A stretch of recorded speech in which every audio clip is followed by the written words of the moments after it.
During that time that my people have lived in that area, we could drink water out of the creeks. Now they're so polluted, we can't even go stand in it. When the tide would go out, dinner was set. There was clean water. There was clean air. There was no endangered species. There was no endangered plants. We always had limited population, and if we took a life, we used all of it. My dad shot a deer, he'd use every part of that deer, the hoofs for noisemakers, the hides. I asked him, and what happens in the winter when your moccasins get wet? He said, we go to the seal, but they'd use everything where the seal, it would keep their feet dry. To see these tankers out here, there's so many of them out there right now, it just hurts my heart. This whole thing,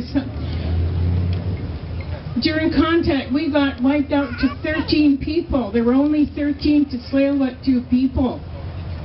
And our nation is getting built up again. And as far back as I could remember, when my dad said they were going to put a dredge into this inlet and make the world's biggest seaport. And my dad said, that's the only time I'd ever take up my gun if somebody says we're going to relocate the Indian. And I got very frightened because I was young then. Today I know exactly how he feels. Because I'm a great-grandmother now. I'm not living here for me anymore. I'm living for my generations. I'm here for my great-grandchildren.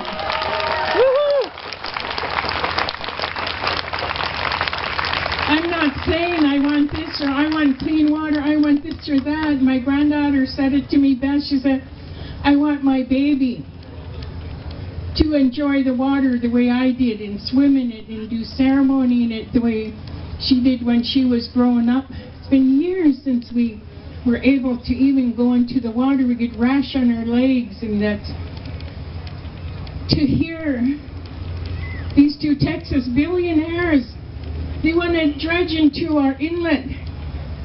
I wonder how they'd feel if I went to their property in Texas and said, I'm going to start digging here and I'm going to plant some things and some flowers and I'm going to set up my house right here. That's how it feels to me. This is my territory. I'm the people of the inlet.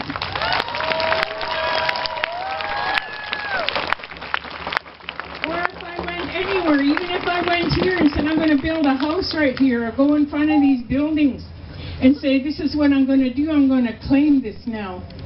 And somebody's living in them buildings. People are enjoying this park. Go to Kinder Morgan's yard in Texas, I'd be put in the crazy house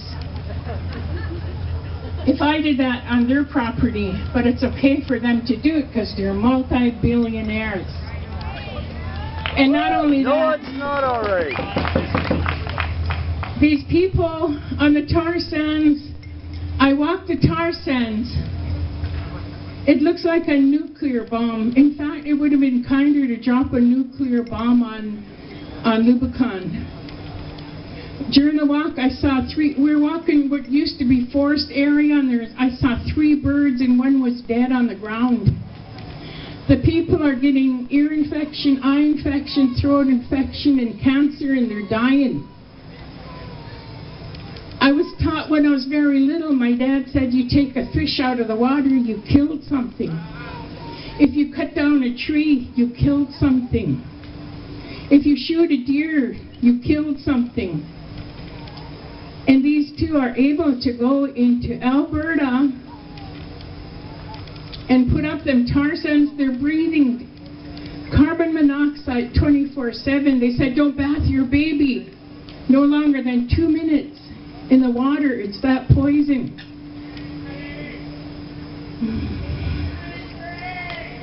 And then they say to us when we start protesting them, they said the Indians are terrorists. Okay, well you're a murderer. And they're Nazis.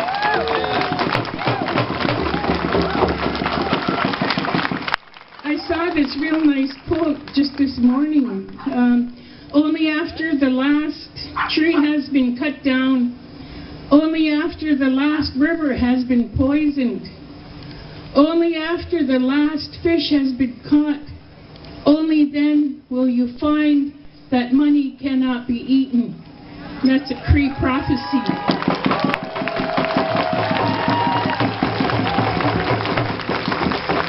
Sometimes when I talk at gatherings such as this, I say sometimes when I'm in my sacred ceremony in the sweat lodge, I say a prayer for Kinder Morgan. I say a prayer for his children, because they're going to be a part of this, which is definitely our future.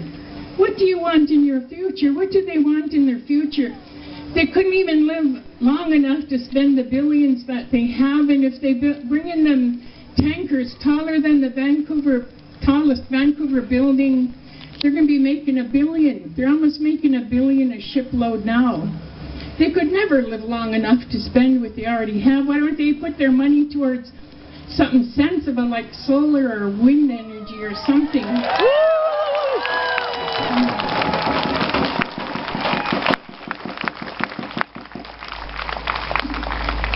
There was a time in our history when the government was saying, nobody's dying, we're not killing anybody. There was a time in our history, in our recent history, and where they said, oh, it's not poison, oh, we're not doing bad things. And Kinder Morgan's rich enough to put these commercials on TV where it all looks fine and they're doing wondrous things for us. They're not doing anything for us. Only they're going to benefit, and they're going to bring the tankers to California. They're going to refine it. They're helping China, because China's giving them the money. So there was a time in our history, 5 million people were burned and killed and put in ovens, and they still said, it's okay, this is not happening. We're in the same place today. My people in Lubicon, my good friend Melina, when she tries to talk, her cousin, who's only 18, she died. Her mother has cancer, her father has cancer. They haven't drank their water for over 10 years, or since that tar sands happened. And this only for those 1%, that very, very rich 1%, they're the only ones benefiting from. They're making money on the deaths of our people.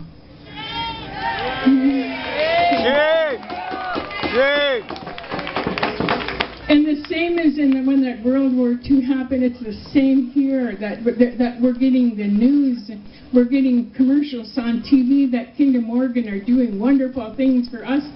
It's not for us, it's for themselves. Liars! When I first started talking, I felt something in my heart when I heard that they were going to dredge 50 feet into my inlet. And we had a gathering in our gym way smaller than this one. And a lot of my own tribal members were there. And I said to them, you know, there's a time when you got to get up off your couch and turn off your remote and turn off your TV games and stand up for something.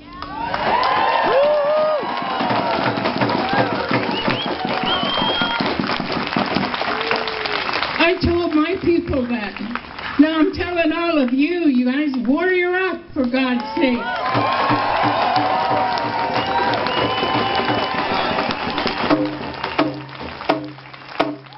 I like this gathering because sometimes you'll be sitting at home and you say, oh, I'm going to stand by them, or I believe in what they're saying or what they're doing, but right here, right now, there's body presence, and I thank you.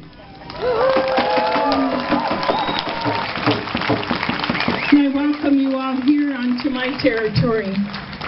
We were called the natives are stopping progress. No, we're not. We're not protesters, we're protectors. We're trying to protect this.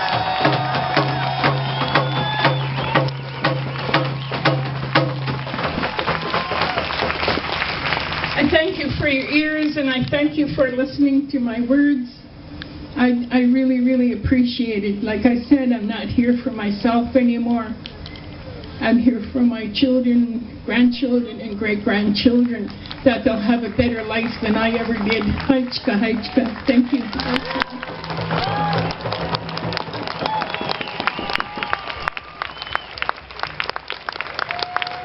I saw some people walking around with signs for, and they have fish on there. I have a whale song. The whales used to come in and go up our inlet.